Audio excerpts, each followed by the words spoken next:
I would like to introduce, it's just somebody that is just one of my favorite people, Samahria Kaufman. She is the co-founder and co-creator of the Sonrise program, the co-founder of the Autism Treatment Center of America, which is home of the Sonrise program. She taught the Sonrise program to parents and professionals for over 40 years. She's presented the Sonrise program in North and South America, Europe, and Asia.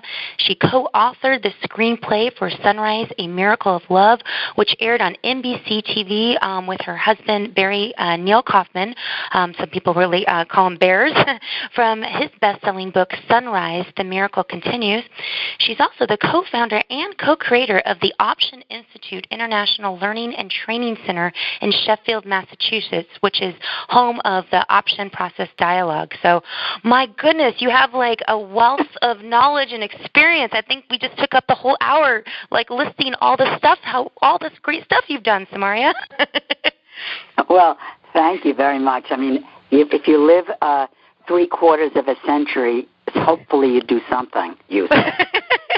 Well, you have definitely done something and then some. So I am I'm just overjoyed. I just love you, as you know that, and I adore you, and I just think you're just such a gift to anybody that knows you or gets to know anything about you. And thank you, honey.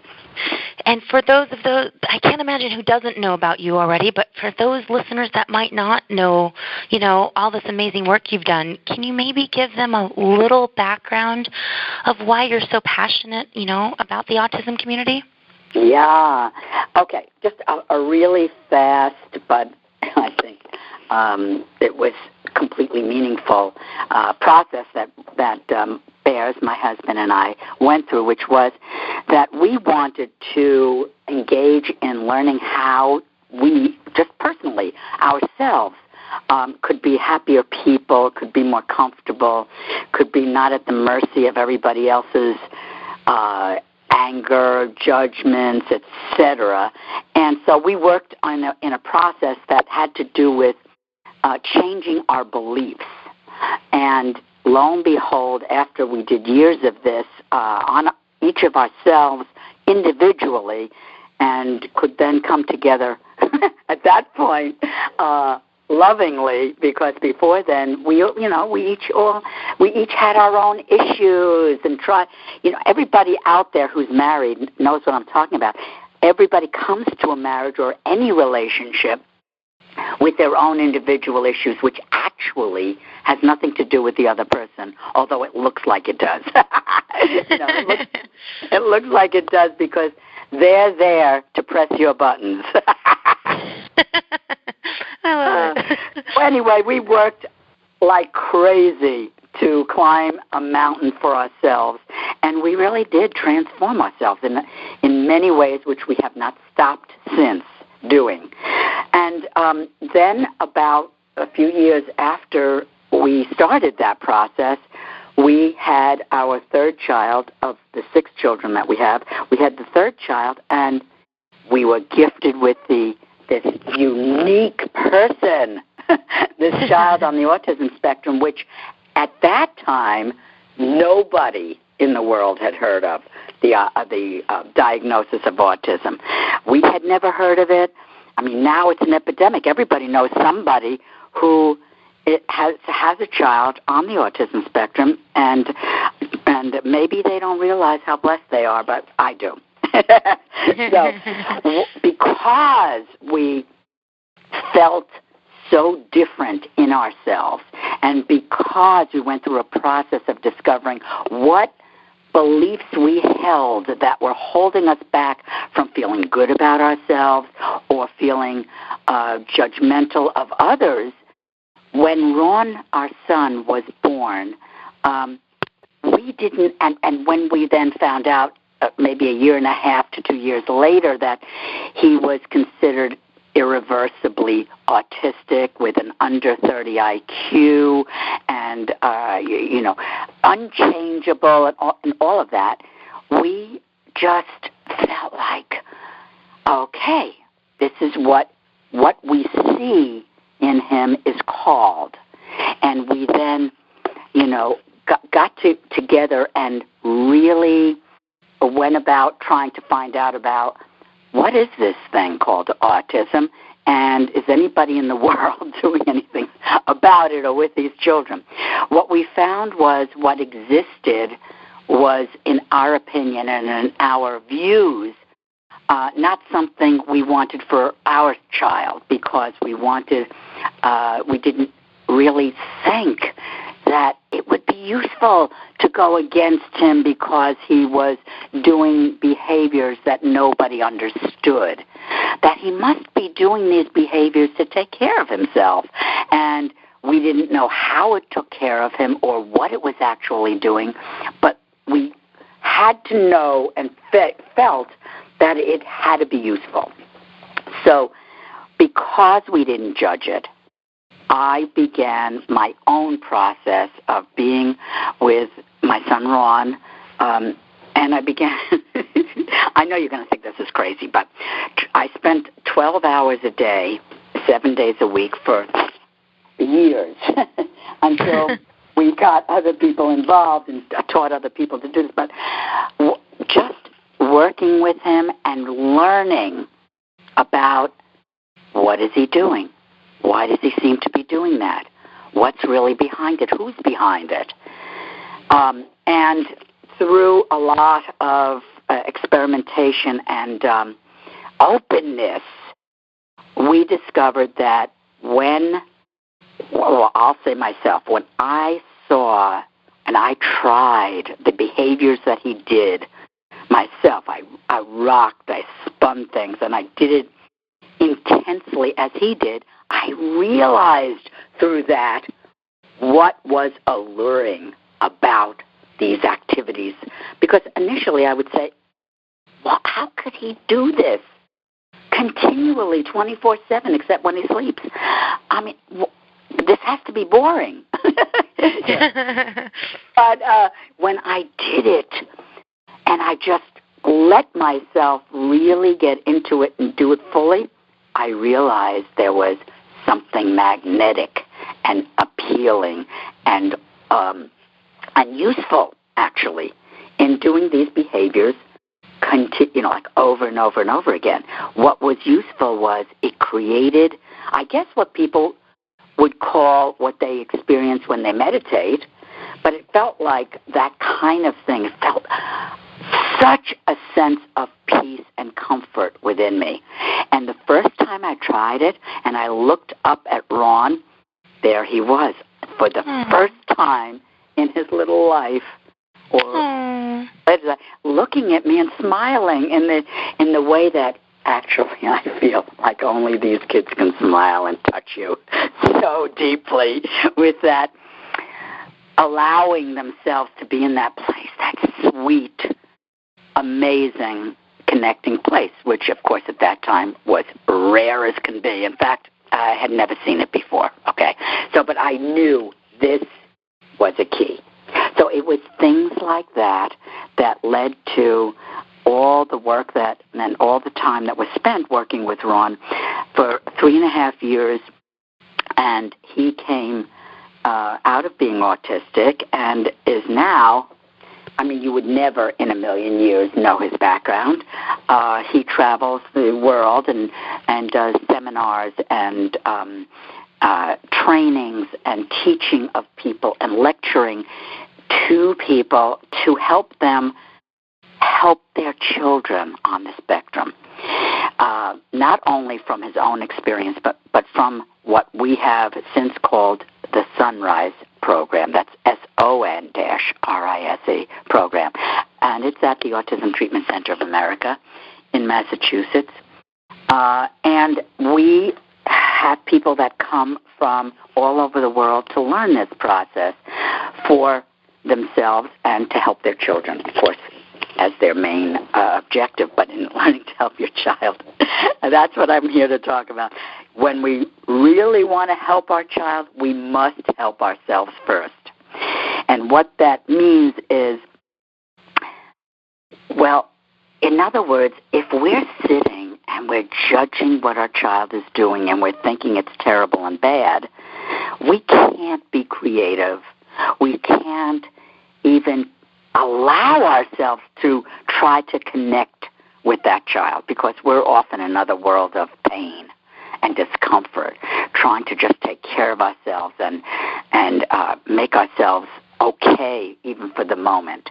So when we actually take ourselves and look more abidingly at what we're doing and why we have the reactions that we have, there's where the sweet spot is. It's going to tell us all the things that are going to get in our way of helping our child. So now, why do I say that? I'm telling you, all of the children that have recovered that I've spoken to explain to me different things, like it looks like they don't, aren't paying attention, don't understand, don't want to be with us, don't, like all these things that it appears to be, but really what's happening is they're picking everything up, more than you and me. They're picking it up. And they're picking it up on a much more intuitive and sensory level, where they know exactly what you and other people around them are saying. They understand it perfectly. And what they understand the most is your discomfort. And like us, we do different things when we're around people that are judgmental and uncomfortable. We either fight them, leave them, or try to ignore them. We do all kinds of things to try to take care of ourselves. Well, what they do when they experience, let's even say, a person who's uncomfortable with your child, just going into the house and being in the same room. Let's say they don't know what to do, so they get themselves uncomfortable. Just that your child knows and understands that that person is not for them right now. They're uncomfortable. They don't understand your child. It doesn't mean they're bad or wrong or anything like that. It means they're doing the best they can, but they're not useful for your child in those moments that they're uncomfortable. So to create a consistently loving attitude, we have lots of things to learn, because God knows we have never in our lives been taught in school how to be happy. There's no subject. How can our children be happy? Just not taught. So now then we get to be adults. We get to have these relationships, and we're somehow supposed to now be happy and then be happy with another person, a partner, and know what to do and how to be with that person when we don't even know how to do that for ourselves. So I know I'm talking a lot, but I really feel the importance of developing for ourselves and learning for ourselves, how do we build a loving attitude within ourselves. It will handle everything in life, including our child on the spectrum. By just having that consistently loving attitude, and that just seems like at least what you're saying especially is that's what matters the most. I am. It matters the most because the child, first of all, picks up on everything. So you cannot hide from that child, even more so than you can hide from other people. You can get away with sort of faking it with other people, but you can't get away with that with your child. They know. They know exactly what's going on with you. If you don't believe me, try something like, let's say you don't want, hopefully you don't want your child to eat sugar. And you take a cookie that has sugar in it that your spouse wants to eat or you want to eat, but you want to hide it from your child. And you put it in a cupboard high up in your kitchen. And you think to yourself, oh, he'll never or she'll never find it there. And if your child enters the kitchen and you think that, oh, he'll never find it there. Just watch. Your child will bring a chair right over to there, stand on it, go right to the closet. Well, what is that?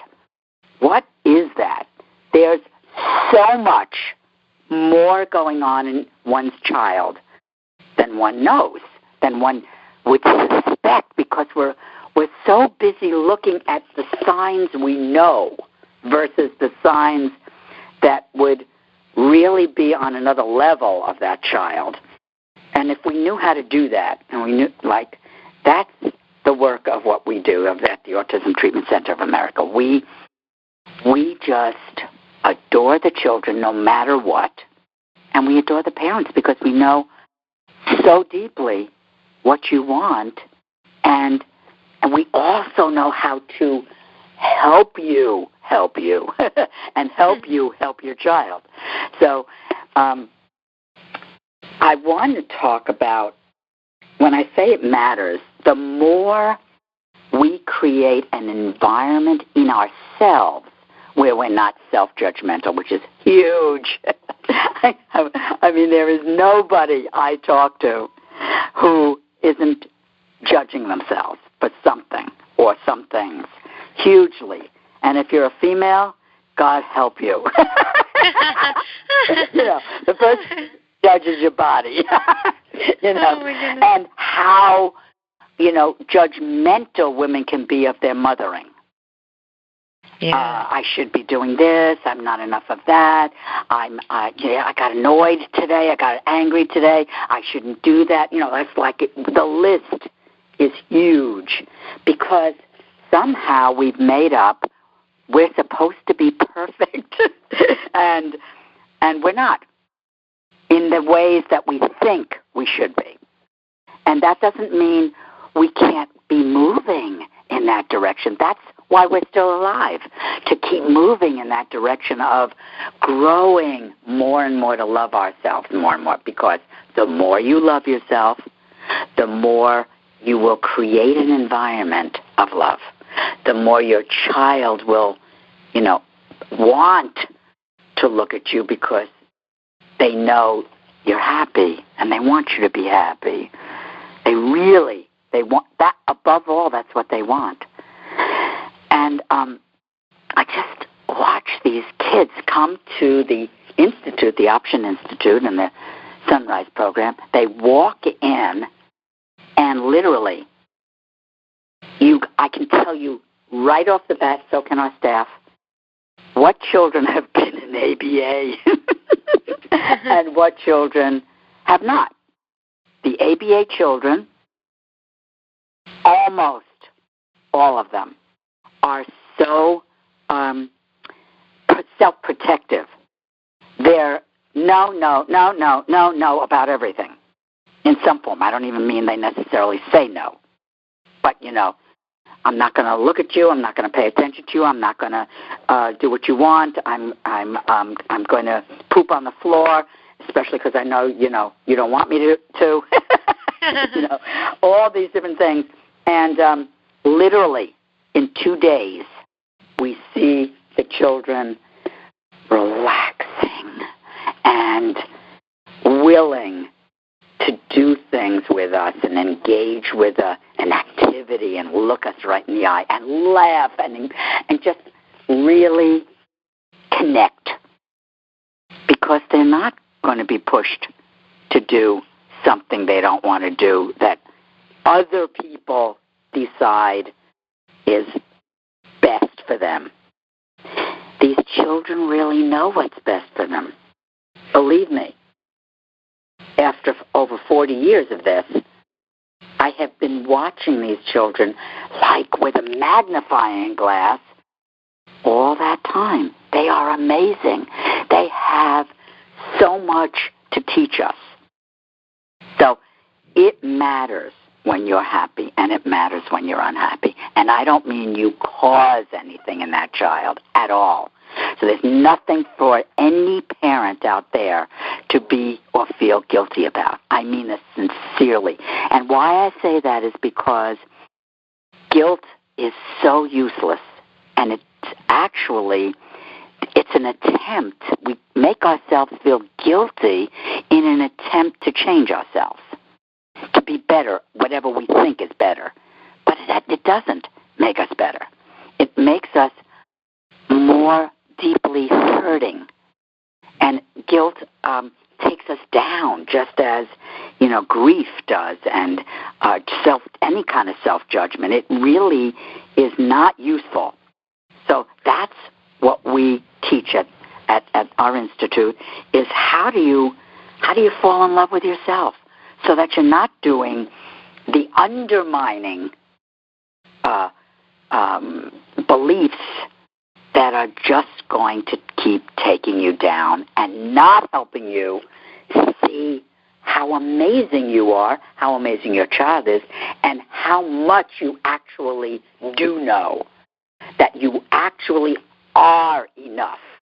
I mean, I can't imagine that child coming into anybody's home that they're not supposed to be in. Well, I remember the early days of just being a new mom, and then you become a mom of what the world labels as a special needs kid, and then I felt like I could never give myself permission to do anything for me that if it meant taking away from my son. I can remember even as my journey started, and I was like, okay, after a couple years, I thought, all right, I'm going to try to go get my nails done. And I remember one of the people working with my son, she says, oh, must be nice. Go have a great day. And I don't know why. It just it didn't register in the right way for me.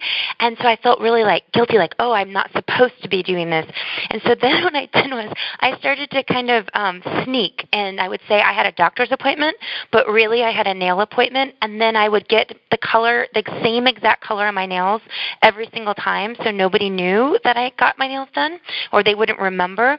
And I did this, and I thought, I look back now and I think, how silly, right? How silly I was. But yet, at the time, I think a lot of parents, it's we get into this kind of ball of of guilt, and how do we help those families get out of that ball of guilt, when we're in there and when we're in that moment, and for those people that judge you around that, many people that I talk to, they either have family members or they have friends, and sometimes even their spouse, right, can kind of judge them. What can they do to kind of break free of that? What tips can you give and advice can you give to help them kind of break free of that?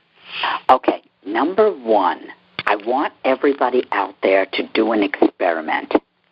Pick something that someone could judge you for, but you don't judge you for. Just something. I know somebody's nose size, or the way they laugh. I mean, when I was a teenager, I was so judgmental of my laugh, I would try to keep changing it, so that it was acceptable to other people. We go to such extents, change ourselves in accordance with what others think is okay. So I think that the more we see that there will be things that others will judge that we don't judge, and then when they judge it, it's okay, you got a problem, kind of thing. We can let it go in that way. But when it's something that they judge that we have even a kernel of judgment about ourselves with, then it touches, then it lands, then it has impact.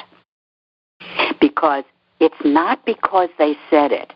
It's because we said it to ourselves somewhere. So the first step has to be, guys and girls, has to be, where do I judge myself?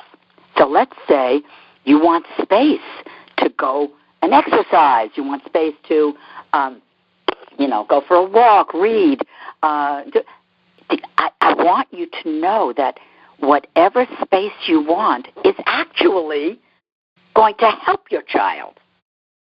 And the reason for that is because if you take care of yourself first, you won't feel like you have to covet that, and you have to not do that, and you have to be a martyr about it, not give yourself anything in order to be a good mom or dad. No, that is not what this is about. It's about, okay, for example, sincerely, I would take Ron and stand. So I started working with him in a bathroom because it was the least, sort of busy kind of room. So I would stand outside the bathroom and say to myself, and this is every day, you have a choice. You don't have to go in and work with him today. You can do it if you want to, and you cannot do it if you want to. So that choice, just like going for a walk and taking care of yourself and getting your nails done or getting whatever done, getting a massage, anything that helps you to feel energetic or like you have filled yourself with space of what you want to do, is going to actually help you want to spend more time with your child. Because if you don't give it to yourself, you're not going to feel like you want to give it away. And that's one part. The second part is any time you spend with your child, and of course, in the Sonrise program, we're advocating one-on-one, parents with children and teaching parents how to do that, and then teaching them how to get volunteers for their program so that it's not just all them doing it. But in doing that, you want to set up the idea that it matters for you to take care of you first so that you have what you need to be with your child. And the second part of that I was going to say was the being with your child is not about doing it for your child. Okay, I want to say that again and explain it. This is really not for your child, to work with your child, let's say, in a Sonrise way. It's for you. You're the one who wants something to change. You're the one who wants to communicate with that little being or that big being. You're the one who wants to try for more. Your child is fine just the way he or she is. They're not saying, oh, please take me out of this terrible state that I'm in. They know how to take care of themselves better than we do.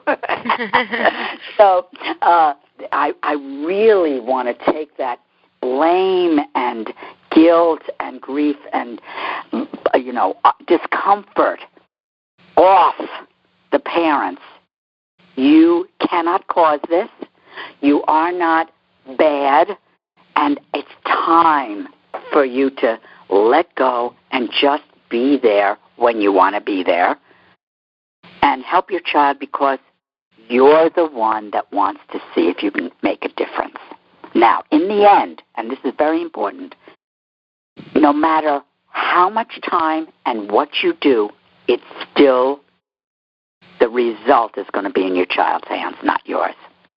I say that because how many parents feel like, oh, my God, if I don't do X, Y, and Z, it's my fault if my child doesn't move. I should do this. I should do that. I should be spending more time. I should be, whatever.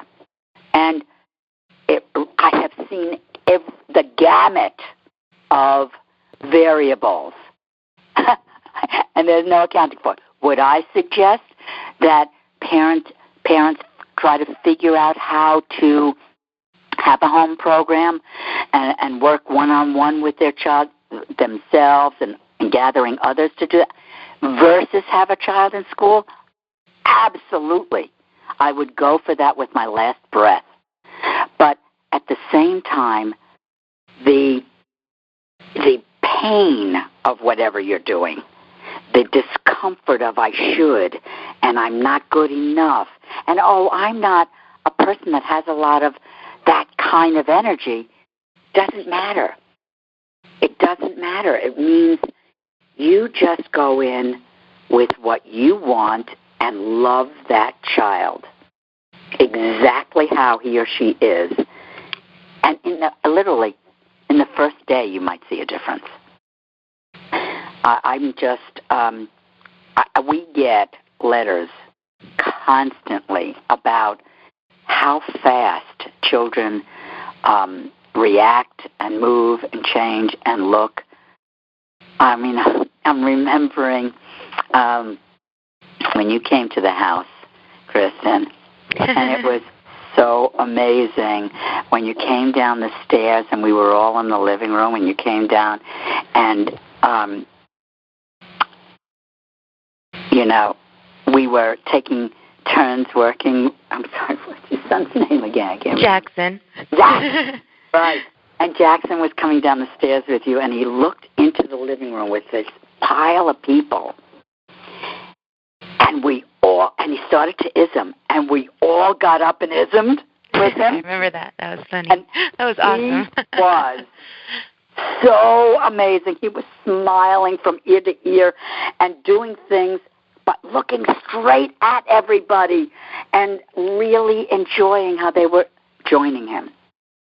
It was quite a beautiful, probably one of the most beautiful things I've ever seen, truthfully. Jackson remains, I have his picture right in my office. So, I do.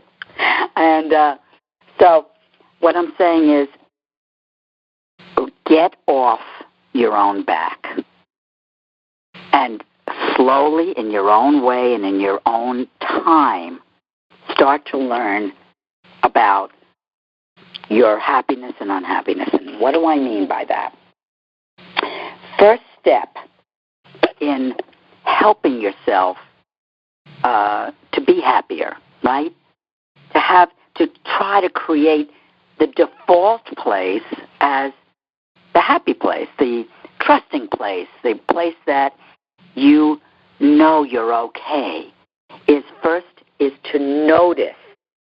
Just notice, which noticing means without judgment. I'm noticing, wow, that person said such and such to me. That bothered me. So you're noticing the things that are happening that you have reactions to. Because if you don't notice them, it feels like you're just in a sort of a huge maze of reactions without even really seeing when they happen or why they're happening. So the first step is to notice, I had a reaction to such and such. The second is, ask yourself, when you have a reaction, let's say you get annoyed at a person for saying X or not saying Y. We can react on a million levels, especially women. God bless us. To ask yourself that when you do have an unhappy reaction, what I used to do, by the way, is I would just say, "Hold on a second, I'm where's the bathroom?" And I would just go to the bathroom and ask myself, okay, so-and-so just said this. How am I going to take that? What am I going to make it mean that they said that? Okay, it means they were judgmental of me. Okay, it means that's what they believed. Okay, it means whatever. But if I then look at what's the purpose of my feeling hurt by that, I then am off and learning things about myself, like, okay, when I get hurt, it's for the purpose, I'm just giving you an example, it would be maybe for the purpose of saying something, thinking I should say something to a person so they don't say that to me anymore. So it's sort of like I'm using the hurt feeling or the unhappy feeling to motivate myself to say what I want to say. That's just an example. But if we ask ourselves, what is the purpose of my unhappiness? Okay, in relationships, just take a look. Almost every time that you get unhappy, you, the general you, get unhappy because your partner didn't do something they said they were going to do, didn't follow through, said something about you that you don't think is true or that you do think is true, they're being judgmental. Whatever it is, the purpose of your unhappiness in any form is to try to get that person to change or be different. And once we start to see that our unhappiness is A, chosen, and B, on purpose, And the purpose is to what? Who are we trying to motivate when we get unhappy? Ourselves or another person? I mean, in relationships, it's usually the other person. I was going to say, well, it depends on the situation, right? But typically it's ourselves, right? And then the question you want to ask yourself is, well, okay, so I got unhappy about that. Does it work? Now, let's say when you get unhappy and act out to a partner, and let's say now the partner, and this I watch in men all the time, by the way, they start to, okay, can't touch that issue. Don't say that. Oh, I better say this. Oh, now you've got somebody walking on eggshells and trying to not step on your issue. And it's a lost cause.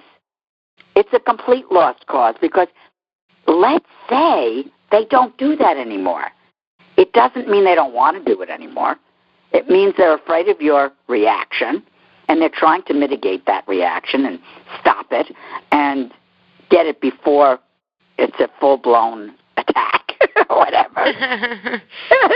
And you're not really having a sort of honest back and forth, sincere interaction. Because we want it to be where I want to say what I would like, what I want in this relationship. I want you to say what you want in this relationship. And if either of us don't get it, then I don't want to be at the mercy of your changing in order for me to be happy. That's how I used to be. I did what I thought was everything I could possibly do to get Bears to change until I learned that, no, I need to change in terms of, do I want to be on that roller coaster? The roller coaster of, oh, he seems to have changed that. Oh, no, he didn't. It's that back and forth. I'm up, I'm down. I'm up, I'm down because of what another person has said or done. I'm trying to say a lot in this time that we have together. But this all takes such amazing dedication to a process of self-acceptance, and it has so many corners to it and so many roads that we can go down, and that's a lifetime pursuit. So, and it doesn't mean that if you mess up and you get it wrong one day, and let's say you look at your husband or your significant other and you kind of go back down that rabbit hole, right, of trying to just get them to change, doesn't mean that you can't change in a second and go the next day or an hour later or 5 minutes later and say, oh, wait, let me back up here.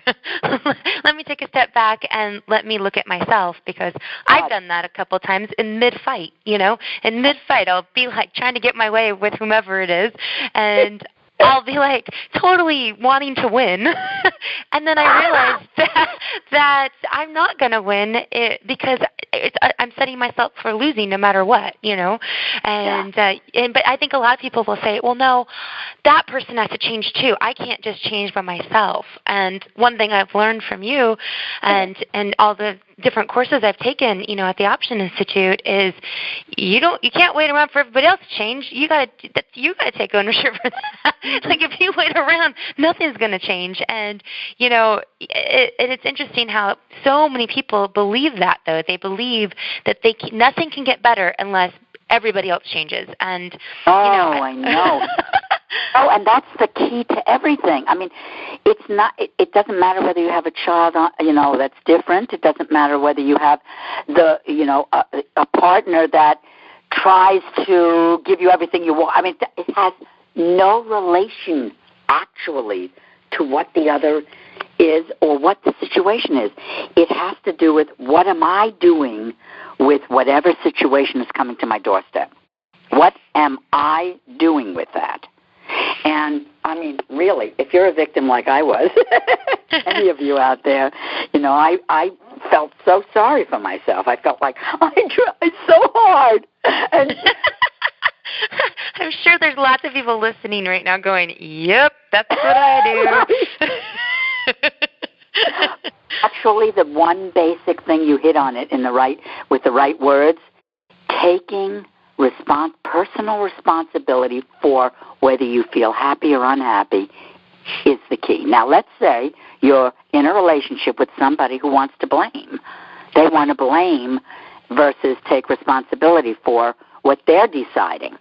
Well, that's not something you have control over. The only control you have is whether you stay with that person or not. But you don't have control of making them change. You just even though you want that control. Trust me, I think if you're a woman out there listening, but you can't have it. You can't have it, and then you realize, like, okay, this sucks, but does it? Like, I have to now say, I'm going to, make a difference and make myself happy, because if you sit around trying to make them happy, you're never going to be happy, ever. Ever, ever. Not that I don't have any personal experience with this. Of course, I think we all do, right? It's like one day you look and you go, I can't make them happy, and then you realize, I can only make me happy. And once that like revelation kind of happens, I feel like other things, like, I want to talk a little bit about, I'm thinking as a parent, and I'm grateful that I don't have to go through the poop smearing days anymore, but I did have to go through that for many years with my son. And I'm thinking of these parents out there that are going, okay, that's great. I got to be happy myself. I got to figure this out myself. Tell me how I'm supposed to figure that out, Samahria, when my kid is poop smearing and he's biting and I'm not sleeping and maybe I haven't taken a shower in days and I smell, because they're in that victim, role. And I think we've all gotten there, and we've all, doesn't mean you're perfect. I still get in that role, and then I got to remind myself to kick my butt to get myself out, right? But what do we tell those moms that are like listening right now going, I want to love myself. I want to figure this out. I want to take the first steps, but you're not living my life. You don't understand. You don't get what I just went through. How do we help them? Yeah, and a lot of times when one of us feels like it's so big and insurmountable, we go to the statement, you don't understand. Mm-hmm. This is really bad. This is really horrible. This is, I have to go through hell every day. And it is the way we frame it that is going to actually create more or less of the pain. So, for example, let's say I have a child that's smearing. Well, first of all, I want to be in a situation where we believe that the children are really best off in a what I'll call a controlled environment, like what we call our playroom, which is a room where they can do anything they want. They wouldn't be able to hurt anything, like break things, and they could break things in the room. They could have, it's very simply done, so that we don't have to say, no, don't touch that. Get your hands out of there, whatever. And the more we can be in a place in ourselves where, let's say, the child is smearing, where we can say, okay, I'm going to sit here, and you can do that, and really be in a place of acceptance, that will take away so much of the desire of the child to do more smearing. Believe me, I have worked with loads of parents in that situation, and when they are not freaked out by it, and they're not, judging it, and they're just working at keeping themselves even and loving, the child stops. Did you find that, Kristen? Yes, I found that, and then it didn't stop right away, but when I realized, when I went in with a calmer attitude and just went, okay, this is what's going on right now, but am I going to decide to be upset and cry the whole time, because I still got to clean up the poop, right? Yeah. Or can I sit here and just really think, okay, I don't know what's going on in his body. Maybe this is a clue for me to help more with diet or whatever, right? And to really just get in that calm spot. And then things started kind of opening up and going, all right, great. I mean, I luckily didn't have to go through that for a very long time compared to some people I've heard, And then it seemed like answers were that were probably already in front of me, but I didn't see as clearly. I started figuring things out a lot faster. Yes, and I think that probably because you were working on yourself simultaneous to all that, it was shorter. I'll say something else about that, and that is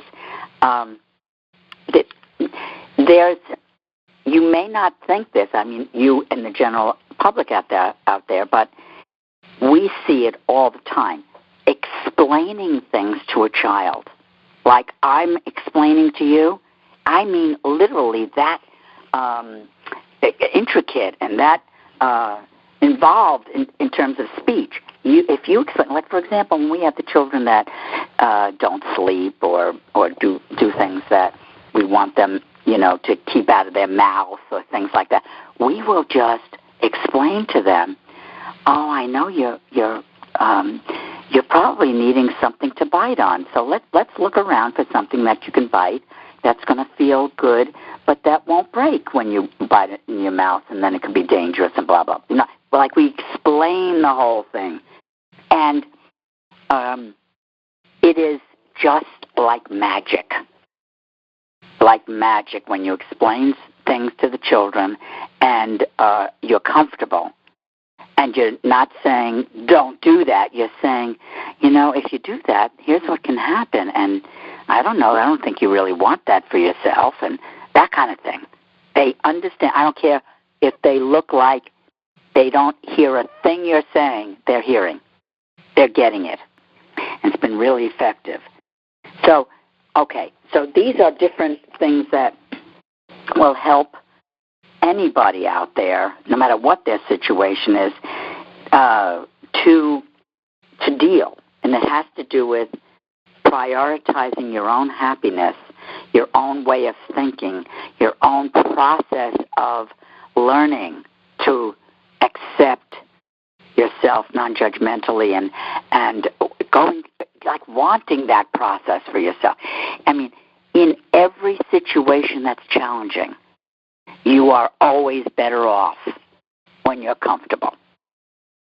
Always. You're thinking better. You're making better choices for yourself. You're not hurting. And then, just so many things. And your body is not receiving the fear and discomfort that unhappiness creates in your body. And there's proof of that all over the place. So I think it is very important as a major basic thing at the end of the, noticing what you're reacting to, asking what the purpose is in your unhappiness, asking yourself, does it work? And by the way, I just want to say one more thing about it. If your unhappiness works, you're in trouble. No kidding. You're in big trouble. I keep going to it. You're going to keep using it with your partner, and your partner is not going to move until you get unhappy. That's called a toxic cycle or a toxic relationship or toxic love. It's either way, it's toxic. Ultimately, if we ask ourselves, well, wait a minute, what do I want here? What do I want? Well, I'd like him or her to not yell at me. I'd like him or her to treat me respectfully and lovingly. But it doesn't mean I have control over getting that. I'm going for this thing that I want. But if I want someone to respect me, I need to respect me first. If I want someone to love me, I need to love me first. We have to model that for them and the world. I mean, that's one thing I've learned from you guys is always, how are we expecting other people to love us if we don't love ourselves? Exactly, because we're not thinking we're lovable. Yeah. So how could they? I mean, even if they do think we're lovable, we're not going to believe it. Because we don't believe it ourselves. Exactly. Oh, my God. gosh, I can't believe our time's almost up, Samahria. I've so loved talking with you. But I want to make sure that if I know people right now are going, no, don't let it be over yet, because that's even as it's so funny how the universe just gives you the best gifts always.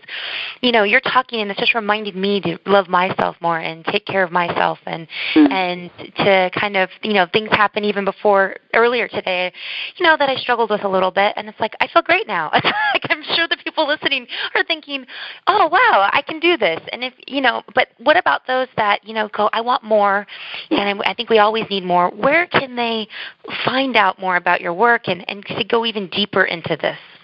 Well, a number of things. First, to go on our website, the Autism Treatment Center of America, or autismtreatment.org, or the Sonrise or sonriseprogram.org. And there's so much material on there, so much. I mean, there's so much videos. And let me suggest that anybody who has a child on the spectrum really needs to read Autism Breakthrough by Ron Kaufman, my son, the one. Fun. And I then also suggest that they read Happiness is a Choice. It's very simple. It's not a big fat book, and it's so helpful to helping you be happier. It gives you such tools and such awarenesses. I mean, I keep it in the bathroom to this day, and if I'm in the bathroom, I'll just open it to a page and go, "Hey, who wrote this?" No, it's written by my husband. Love it. Happiness is a choice. And Sonrise, I want people to remember it's SONRISE when you were saying the Sonrise program. Yes, and it's SON-RISE. There you go. Now, what message do you want to leave parents with right now?